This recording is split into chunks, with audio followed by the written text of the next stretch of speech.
Hi friends मु अवनी प्रधान मुझे स्वागत करुच्ची माँ जोगमाया अवनी प्रधान यूट्यूब चैनल को। आज हम जानिबा कहा को भी आकर्षित करंतु ए कामदेव महाशक्तिशाली मंत्र द्वारा मात्र 21 दिन जप करनियंतु देखिबे चमत्कार। तो फ्रेंड्स बाबद कहवा पूर्व मुझे कही रखुच्छी जदि आप एपर्यंत आम चैनल टी सब्सक्राइब करना तले लाल बटन घंटी टी दबाई आम चैनल टी प्रथम सब्सक्राइब करनी तत्संगे संगे जब वीडियो भल लगुए तो लाइक करूँ कमेंट करूँ शेयर करूँ आगे हाँ शेयर तो निश्चित करूँ कारण आपंकर गोटे शेयर हुए तो अन्य कहार जीवन में उपकार आनीदेव तेणु शेयर करने को जमा ही भूलें।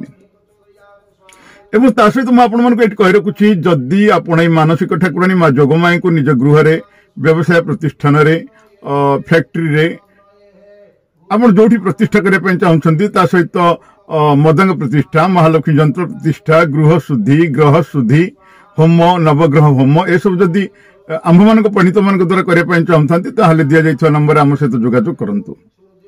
यही मानसिक ठाकुराणी माँ जोगमाई को अनेक भक्त ओडिशा समेत भारतर अनेक प्रांत प्रतिष्ठा करी अनेक चमत्कार फल पाई सारी आपण माँ को करंतु प्रतिष्ठा और देखंतु चमत्कार। जदि आपनकर कौन समस्या थाए समस्यार समाधान चाहते दि जाइए नंबर आप जोगाजोग करें। ताले आसंतु फ्रेंड्स जानिबा कहा को भी आकर्षित करिवो ही कामदेव महाशक्तिशाली मंत्र मात्र 21 दिन जप करनियंतु आ देखंतु चमत्कार। आज्ञा हाँ कामदेवंकर मंत्र को नहीं मान्यता अच्छी कि विपरीत लिंगर व्यक्ति को आकर्षित करने यही मंत्र बहुत शक्तिशाली। कामदेव को हिंदू धर्म रे प्रेमर देवता बोली कह जाए जहांकर विवाह रति देवींकर साथी रे होइथिला। मान्यता अच्छी कि कामदेव मंत्र द्वारा कहा को भी आकर्षित करें।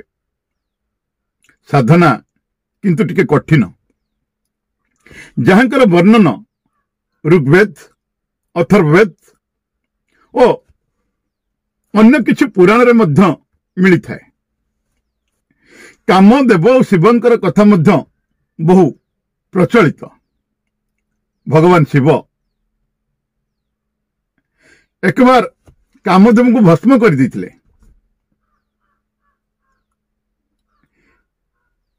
देवलोक एवं कामदेवंकर पत्नी रतिंकर प्रार्थना पर भगवान शिव कामदेव को द्वापर युगर श्रीकृष्ण एक पुत्र भाव में जन्म नेबा पई वरदान देथिले।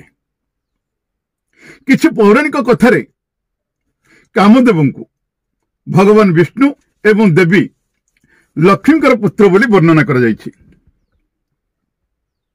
एमिति कहा जायछि कि तांकर विवाह प्रेम एवं आकर्षण देवी रति साथी होइथिला एवं आउ केते जगह तांको गंधर्व बोली मध्य कह जायछि जे स्वर्गर बासिंदाकर काम इच्छा को उत्पन्न करई थांती।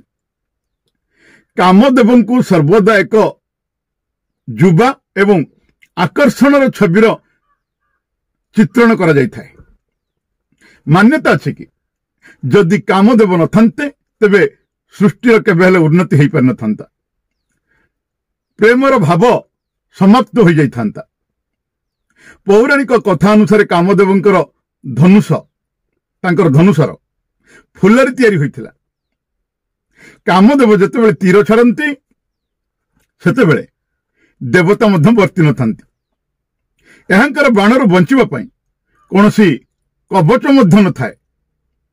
कामदेवंकर बाण सीधा हृदय पारी ही थाए जहाद्वारा व्यक्ति ठारे काम भावर जन्म नहीं थाए। एही कामरे कामदेवंकर पत्नी मध्य सहायता करी थांती।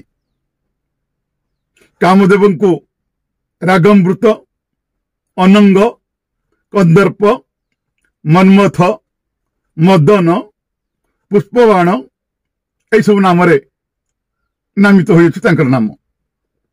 कामदेवंकर मंत्र को नहीं वर्णना अच्छी कि ए विपरीत लिंगर व्यक्ति को आकर्षित करिथाए।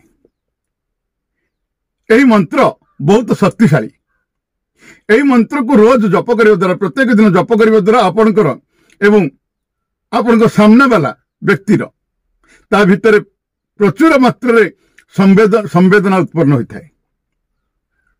एथिरे केवल आपणकर साथी आपण प्रति शारीरिक रूप से आकर्षित थाए ताहा नुह, केवल शारीरिक रूप से आकर्षित होता है ताहा नुह, आपणकर प्रशंसा करने सहित आपण को तार प्राथमिकता मध्य दे बसी थाए। ताले आसंतु जानिया मंत्रटी कौन? ओम नमो भगवते कामदेवाय यस्य यस्य दृश्य भवामि यस्य यस्य मम मुखम पछयति तत् मोहयतु स्वाहा।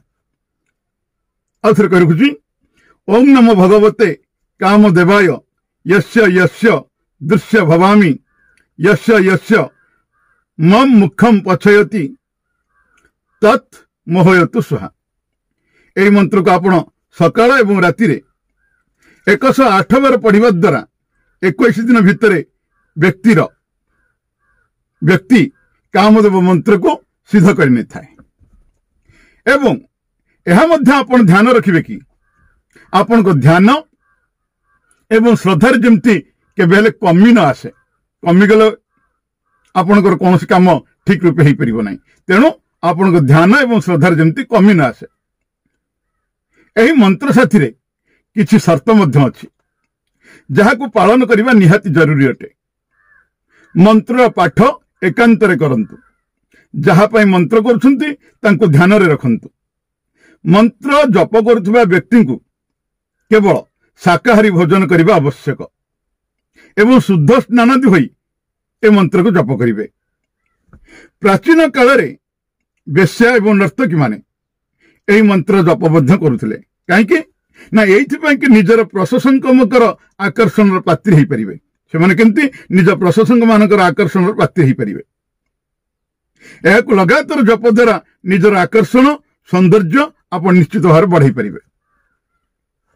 कामदेव वशीकरण मंत्र ओम नमः कामदेवाय सहकल सहदृश्य सहम सह वर्णे धुनन जनमम दर्शन उत्कंठित कुरुकुरु दक्ष दक्षु घर कुसुम बाणन हन हन स्वाहा।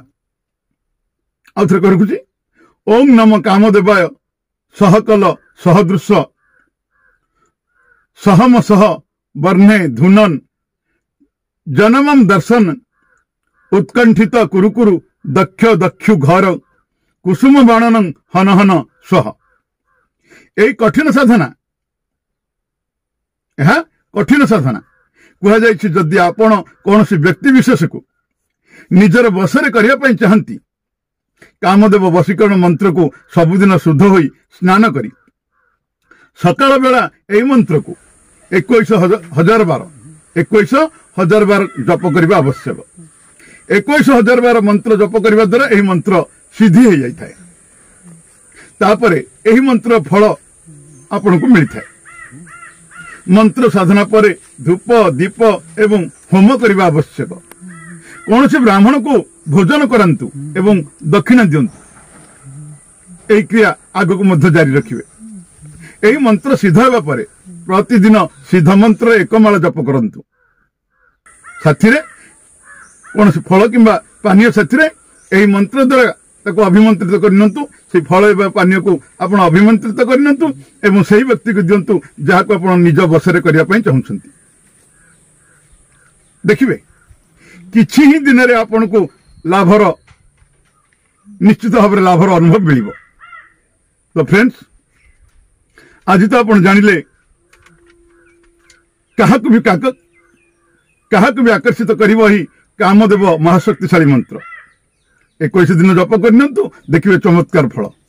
तो फ्रेंड्स जदि वीडियो भल लगी तो लाइक करेंगे, कमेंट करेंगे, शेयर करेंगे और चैनल टी सब्सक्राइब करेंगे। तो आ गोटे वीडियो पर्यंत मु रोचे आपण चिरपरिचित अवनी प्रधान। नमस्कार। जय मां जोगमाया। मां आपणकर मंगल करंतु।